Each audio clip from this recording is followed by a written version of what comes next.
Hi guys, it's me again. So basically today I just want to dive into a bit of cybersecurity, talking about a certain technique that is used globally today, especially in Africa. A technique that both the old and young have actually fallen a victim of. This technique is called the fake alerts or fake bank alerts, whichever it is known as. This is one of the greatest challenge militating against this cashless policy generation. So before I proceed, guys, don't forget to subscribe to my channel, hit the like button, especially if this is your first time. You can also check out some of my other contents. So we do review on technologies and a bit of old movie reviews. Two things I actually enjoy doing anyway. And if you have ever experienced this fake bank alert scenario, please don't forget to drop a comment below and let's learn from it. Now we move. The fake alert is a type of advanced fee fraud that involves a fraudster trying to fake an online payment for a purchased goods or service.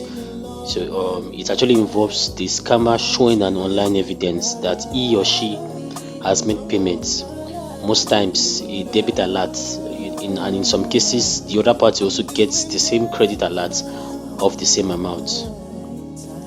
Some victims get to know of these ads after they have visited an ATM rather, and see that the money is in there.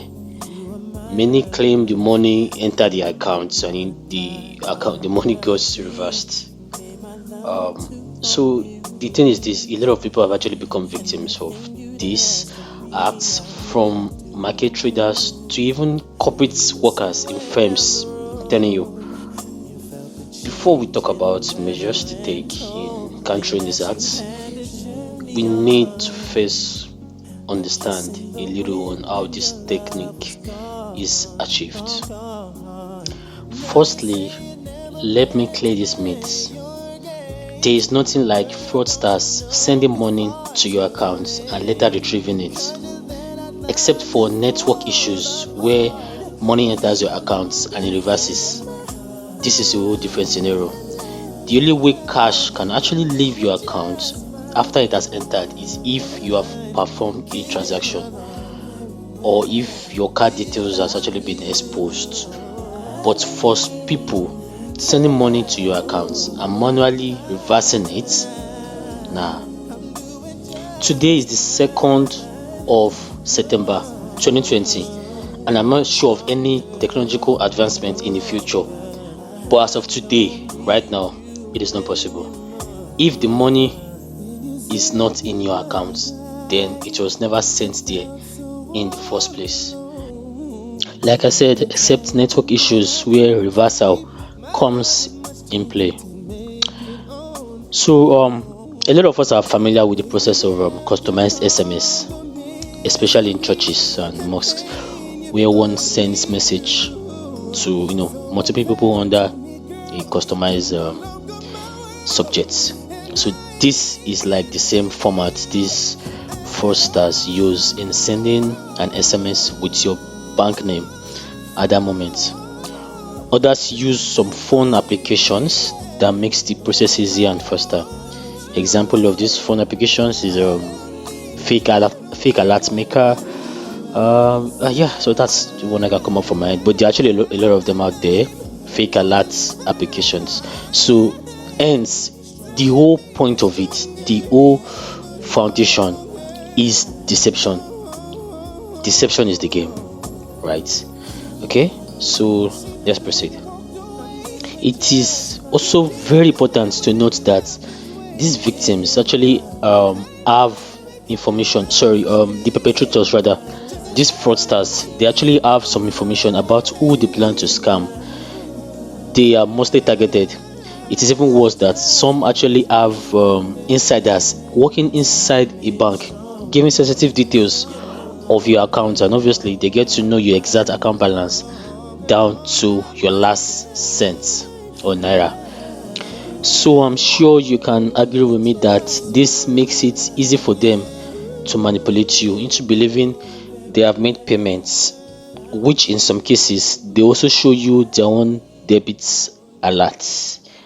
One has to be patient and careful when dealing with online transactions, I tell you. However, here are some precautions one can take in ensuring a safe online transaction. Shall we begin? Okay, let's proceed. So, number one, check all transactions online. Check all your transactions online. So this involves just using the internet platforms to check your transactions, either through your internet banking or banking applications. Doesn't matter. So this way you don't fall victims of any type of social engineering. They can never manipulate your internet authentication. So this can't be done except you have actually downloaded a fake mobile bank application. But I don't want to go there. That's another complicated scenario. So it's not like you cannot use SMS confirmation to validate payments, right? Or it's just better to be on the safe side, and use your banking application, like I mentioned earlier.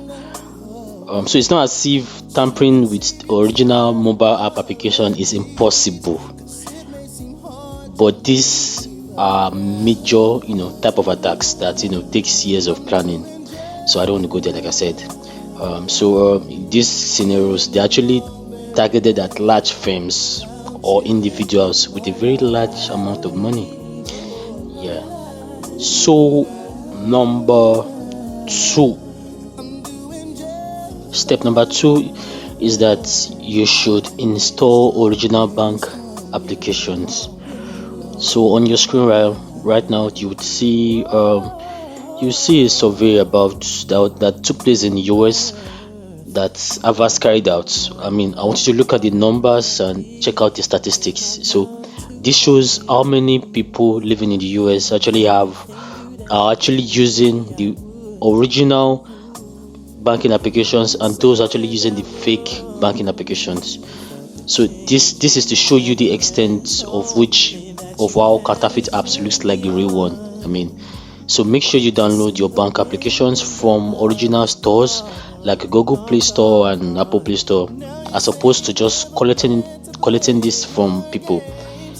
They could be fake apps that will just collect your sensitive credentials.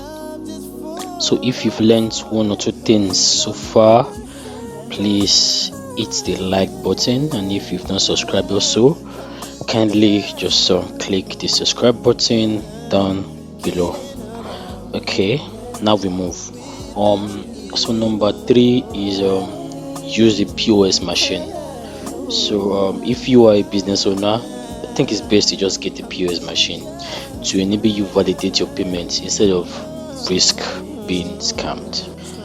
So point number four we'll be looking at is more or less like an optional additional point anyway, but it's still relevant.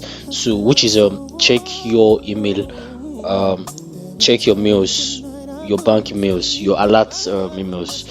So I believe this is applicable for those that actually have such service enabled. So if you get alerts via emails, it's also good to check your emails and make sure you check these emails thoroughly, because hackers actually have a way of forging emails, trying to make it look appear right, but then these are very rare cases and for rare scenarios. It's also important that when you get any email that you are not sure of, with a link there, you try to hover the URL and see the address it brings out. But then anyway, we are not talking about phishing emails here, so this is just a bit into about that. So this topic this topic's importance cannot be overemphasized. That's why I advise you take your time to see this video over and over again. The world as of now is actually going full digital, and ignorance is never an excuse, and also can be very costly. You need to be cyber aware. A criminal or fraudster does not care about your age level or education. I repeat, ignorance is never an excuse. Let me take your attention to something quickly. Something one or two people might have actually observed. Now, most banks, if not all, actually allow recharging your mobile phone with USSD codes. But do you know that some banks don't ask for passwords for this procedure? Like when you try to get card for your phone, some banks don't actually ask for password. Once you just dial the USSD code, it just takes you to the bank. You select and it recharges your phone. One or two might have actually observed this, and I'm not mentioning any bank name here anyway. So, but what this means is that anyone with access to your phone, whether it was stolen or in possession of a friend, can actually drain your account just via recharging. I mean, think about it. So this is why taking precaution to password your phone is also very imperative. So this brings us to the end of today's nuggets. Please stay enlightened. Ciao.